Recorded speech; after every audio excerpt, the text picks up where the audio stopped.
Welcome back to the show, everybody. This is the Shankly Sessions, the Liverpool podcast within the upper tier, out there on YouTube, across all socials as well, and also on Spotify, Google Podcasts and Amazon Music. If you could, subscribe to the channel, hit the bell notification, all the good stuff, you know what to do and stuff like that. Thought I'd give it about 24 hours to let this whole feeling of yesterday's game, Liverpool 0, Man United 0, kind of marinate a little bit and, you know, take its course and stuff like that. And the reaction online, I say, you know, as a Liverpool fan for the last 45 years, it's embarrassing. It's embarrassing to see a fan base reacting the way it does. A spoiled, petulant fan base reacting the way it did to that result yesterday. Yes, it wasn't the result that we wanted, far from it. Context is key, really, really key in these cases. And yes, you know, some of the commentary afterwards and the reaction afterwards in relation to, is this player good enough, is that player good enough, should this player be gone, you know, may turn out to be the right thing in time, who knows. But I think the fact that we were up against our rivals, our bitter rivals, at Anfield, in such an important game, a United side heavily depleted, a Liverpool side with an opportunity to go back top of the table, and continue a run of results that I wouldn't say form, because I don't think we've been playing that well this season. I think at times we've been getting away with it. I think at times we've looked laboured, disjointed, short of ideas, and all round just about getting away with it at times. Now, there has been a number of games this season where we have played well. The Brentford game, I thought we played really, really well. But I do think overall, I think if you look at it, I think it's 18 points from losing positions. That tells a story in itself. And some people will point towards, you know, a mentality to do that. And yes, and we've seen in the past that title winning teams do perform this sometimes. Some would say, you know, continually going behind it will eventually catch up with you. And yesterday we didn't go behind. But at the end of the game, it felt like we did. And in my 45 years as a Liverpool fan, that's right, 45 years, I don't think I've ever witnessed Man United come to Anfield and deploy a low block. Not in my time, I can remember. In terms of understanding the game more, so it's probably not 45 years, but it's at least 30 years of that, I'd say, in terms of understanding football. And I have to say, props to Man United yesterday. I think they did an excellent job, and people are not going to want to hear this. Not going to want to hear this. I thought Man United yesterday were well drilled. They knew what they had to do, and they went out there and they fought for each other, deploying that low block, which we know in our 4-3-3 system is really our Achilles heel. We have never found the answer to that low block. And it's a real difficult one for us, because now, depending on what way the rest of the season goes, and this is just a little setback, let's not get carried away here. We've still got great games coming up this week. We've got a brilliant game on Wednesday, the Carabao Cup against West Ham. We've got a fantastic game coming up next week before Christmas, which could put us back top of the table against Arsenal at Anfield, which I think will be a very different game, because Arsenal aren't going to come to Anfield and play a low block. They're going to want to play football, which means spaces opens up better for us, which means some of those opportunities that we create might be able to convert into goals. But yeah, in my 45 years, I don't think I've ever seen Man United come to Anfield and deploy a low block. Like I said, they were well drilled. I think the Dalot sending off, I think, is very harsh. You could argue if it was a sending off, then Darwin Núñez probably should have seen red as well, with the clapping and the petulance and all the other stuff at the linesman and stuff like that. And also, I think we have to keep it 100 when we talk about those things. You know, we can't be lopsided in our thinking. But I thought it was harsh. I know there's a directive from the PGMOL in terms of abuse and all that stuff to referees and stuff like that, so they're taking a hard line on it. So I can see why it would happen, but I think it has to be, again, that lack of inconsistency that raises its head all the times in these situations. So then I suppose when we talk about the game, I think the first 10 minutes, I think 10-15 minutes or so, whatever it was, I think we started off well. I think we found that Onana was very nervous. We tested that. Amrabat was very nervous. So there was a nervousness about Man United, which means the crowd was up. The crowd was behind the team. We were up for it. And we were probing, we were trying things. Then for about 20 minutes, United grew in confidence because our passing became sloppy. Our reverse balls in and our balls to the byline and all just went out of play. And United grew in confidence from that. And because they grew in confidence, we became a little bit anxious. The crowd in Anfield yesterday became a level of anxiety that ratcheted up. And that level of anxiety in the crowd spread to the team. And the team became anxious. Because let's be honest here, a lot of the narrative built up in the press and also in the fan base over the last week was this was going to be lambs to the slaughter, blah, blah, blah, blah, blah. United totally depleted, blah, blah, blah, blah, blah. No Bruno, all this kind of thing. I did say in the preview, and I said on Thursday Tier Talk, I said with Bruno not being there, United would be more structured, they would be more compact, and that's how they would play. That's what happened. A certain co-host on that show told me I was wrong. Boy, oh boy, I was right. But that's neither here nor there. But let's get back into the game. Then they grew in confidence, that anxiety kicked in, and then it was kind of, our passing got a little bit haphazard. We started trying things out of character. I'm still concerned about our return from set pieces and our return from corners. I think the level of corners we're creating, the return is just not there. Considering the size of the guys that we deploy into that area during that time, I think our return should be much better. And in the past it has been. I think to create 30 plus chances and only have 8 on target tells us that Man United did a very good job of knocking us out of our kilter. I seen us blasting balls, I seen us hopping balls off their defence, everyone shooting on sight. Now, that might have been a game plan that was deployed because we know that Onana has been quite shaky. So we had been calling over the last few weeks that if you are in a position, have a go. But there's a time to have a go. And this week, unfortunately, we got it wrong. This week, it wasn't time to have a go when we did. And we should have been deploying the pass. So it was kind of a mixed match compared to what we've been looking for on previous shows.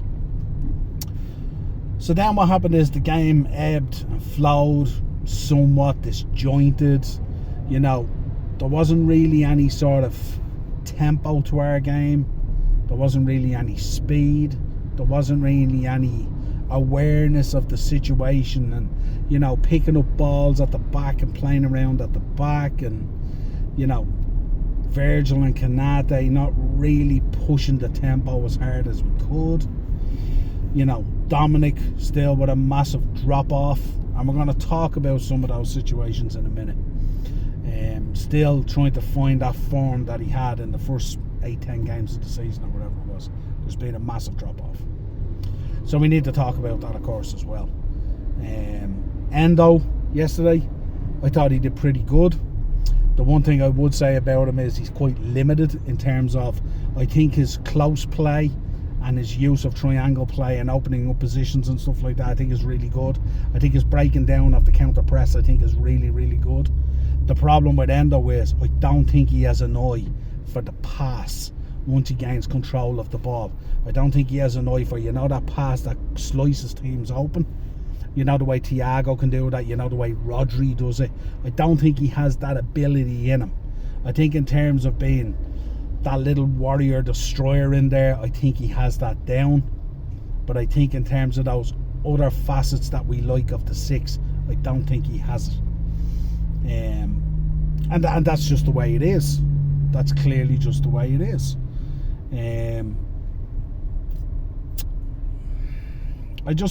It's just a level of frustration at the moment, in terms of, because depending on how the season pans out now, these could be the games that we look at, that we look back and we go, well, if we only had done that. And we've seen it in previous seasons as well, when we haven't been able to beat the low block on various teams. These are the matches that cost us the points to potentially push on to more titles. And we've seen it there yesterday. Man United coming out with a point and a clean sheet. We heard the reaction of Virgil van Dijk. Only one team came to win. United will have left there yesterday feeling like winners. Let's not fool ourselves. They expected to go in there. They were expecting that they could get pumped, and they didn't. They left with a 0-0 draw. Took away our 100% record on Anfield. Took away our position at the top of the table. We're probably the worst United team ever deployed to a game at Anfield. And that's what makes it so difficult for a fan base that's calling for Mo Salah to be got rid of, and Darwin Núñez, I'm done with him, and Luis Diaz, I'm done with him, and all this kind of thing. That's what's causing it. It's the fact that it was Man United. Ratchets it up. But reality has to kick in. And the reality is this team has had a midfield rebuild, and it needs a bigger rebuild in other areas as well that we haven't completed yet. Liverpool 2.0 under Klopp still hasn't fully happened yet. We never expected to be top of the table. We found ourselves there, and then that's when the dreams and everything starts happening, and people start raising the expectation and the bar and stuff like that. The expectation for Liverpool Football Club should be to win every trophy that they compete in. Doesn't always happen, but reality has to take a stance as well, in terms of a full rebuild of a midfield, key players leaving the club, and there's a real issue there at the moment. And if you take our forward line, that a cohort of this fan base that obviously lacks simple ball knowledge want gone. I was listening to people yesterday, get rid of Mo Salah. Well, be careful what you wish for, because you're about to have 5 weeks without Mo Salah, and we'll see how that goes. We'll see how much you want to get rid of Mo Salah when we find ourselves where we are in February, when we haven't had Mo Salah for 5 weeks. Yes, Mo Salah wasn't very good, and yes, Mo Salah's performances this season haven't been what they should be. His numbers are still very good, but then you talk about the eye test, and some of his other play hasn't been what it should be. But we're seeing an evolution of Mo Salah now. Mo Salah has been coming somewhat as much of a provider as he is a goal scorer, but there's a fragmentation and there's a disjointment there at the front. And let's be very clear about this. When we break down our front line, everyone's talking about, where's the Darwin Núñez that plays for Uruguay? Where's the Darwin Núñez that was unbelievable at Benfica? That Darwin Núñez was not a number 9. But as per us, we don't go out and sign players for the positions that we mostly need. We go out and sign players, and then we go, oh, I wonder could I turn him into something. So you look at Alexis McAllister. Alexis McAllister wouldn't have signed for Liverpool if someone had told him he was going to be a 6. I firmly believe that. And for what we're giving up from Alexis McAllister in the 8 and getting off him in the 6 is a crime. An absolute crime. And we brought Endo in, and he's played somewhat. Generally he's played okay. He's had maybe 1 or 2 performances that weren't great. I certainly didn't think he was the worst player on the pitch yesterday. I think in 2 other games he played, maybe the Leicester game and the Cup and stuff like that, he had a shout for man of the match. So he hasn't been that poor. But we know that he's not the finished article in terms of a 6, and we know because of his age and everything else, we're not going to be able to educate him on that stuff. He is what he is, hence the valuation.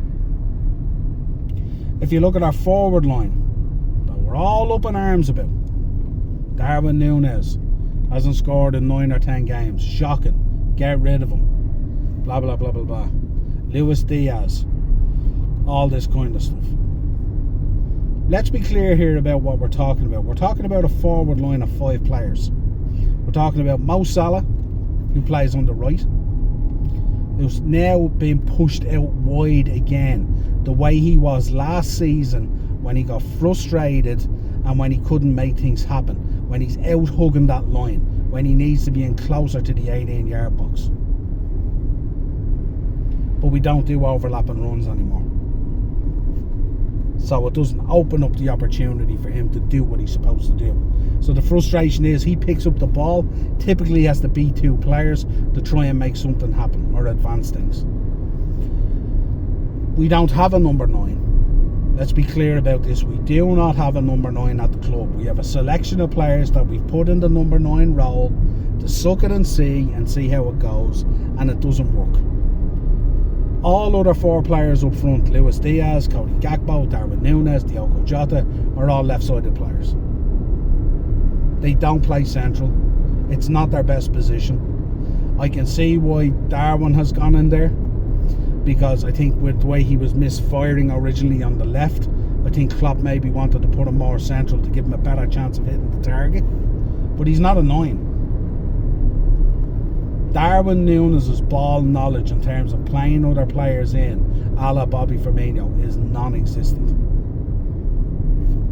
He's really low on confidence at the moment, so when balls come into him, he doesn't pull the trigger. And there's a lot of issues around that. And like I said, in time, these people calling for heads at the moment may be right. But again, context is key. 1 point off top. Quarter final of a Carabao Cup. Top of the Europa League table. And that's in a 3-month or 4-month period of not even playing very well. So can you imagine what this team might be like when it starts playing well? When it starts hitting its mode? And what people forget about yesterday as well is we also had injuries. No Alexis McAllister, no Joel Matip, no Thiago, no Robbo, no Stefan, no Jota. You know? So context is always really, really key in these situations. And I think the reaction coming out of the fan base at times is more arrogant and more spoiled and more petulant than what people think about these players. I think Virgil's comments yesterday, I think, were a little bit misguided. I think it was born out of frustration. I don't think it's an arrogance. I think for me, Virgil van Dijk comes across as one of those guys that, you know, you have that friend that people don't really know, but you get to know him and he's a cool guy and stuff like that, but everyone else thinks he's a prick. I think there's a little bit of that goes on. And until you get to know someone, we've had many people, I'm sure, in our lives who a lot of people think, God, what a dickhead. But actually when you get to know them, they're decent people. And I think Virgil's like that as well. I think there's an aura about him. I think it's just his mannerism. I don't think it's contrived in any way, but I don't think that was the thing to say yesterday that only one team came to win, because ultimately United kind of did win. To get a draw in that situation, keep a clean sheet, you know, take away our top of the table from us, take away our 100% record at Anfield, under the pressure and the circumstances of coming in, binned out of Europe, big with a loss to Bayern Munich, you know, taken apart by Bournemouth that weekend. I think there was massive pressure on Man United at that stage, and I think we have to take that into account. And I think it's really, really important that we take that into account. So what I would say is, for those people out there losing their heads and wanting these players gone and stuff like that, just take a deep breath, step back. Nothing has been lost yet. We're still in the mix.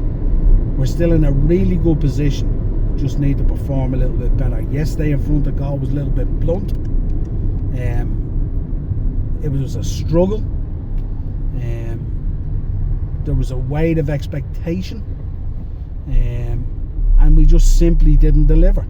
And United did. And that's it. I don't have much more to say on it. I don't care about Roy Keane's comments. I don't know how a guy can sit there talking about players being arrogant. This is a guy who walked out on his country, which is the ultimate arrogance. So I don't give a shit what Roy Keane said. I like Roy Keane as a pundit, but I don't care what he has to say, really. I really don't. So that's how I would sum up yesterday. And I was as frustrated as anyone. I could have gone on last night and I could have shouted and I could have said this, that and the other. I think Alisson yesterday did really well for us. You could argue that Man United had the better clean-cut chances and could have actually stole it. I think there's a lot to lean on in terms of our defensive. I think we have the joint top defence in the league at the moment. I think Virgil van Dijk is looking very much the old Virgil van Dijk. Alisson still showed yesterday what a great keeper he is. The best in the world. So let's see what happens. Big week coming up. West Ham in the Carabao Cup with a chance of going into a semi-final. Arsenal at the weekend where we could regain top position. I think it'll be a much better game. So let's see what happens. Let's keep the faith, Reds. Let's not wash these guys. Let's not push these guys out to dry. Let's not push these guys out to pasture yet. These guys at times have come up with unbelievable moments this season. Darwin Núñez against Newcastle. We don't want them to live off that. But that's the potential that's there if we can harness it and get it right. I still think a number of players are being crowbarred into positions. I don't think it suits them, and I think we need to put them into positions where they're most effective. So on that note, I'll leave you. Let me know your comments. Let me know your thoughts on yesterday, your disappointment. If you want to vent. I don't mind. I'm like Teflon too. I'm 45 years a fan of Liverpool Football Club now. There's nothing anyone can really say to me. You ain't gonna hurt my feelings too much. And until next time, folks, subscribe to the channel, hit the bell notification button, drop a like on the video, of course. Check out the audios on Spotify, Google Podcasts, Amazon Music, all the usual places. And we will be back with you again, regardless of results, real soon. Cheers.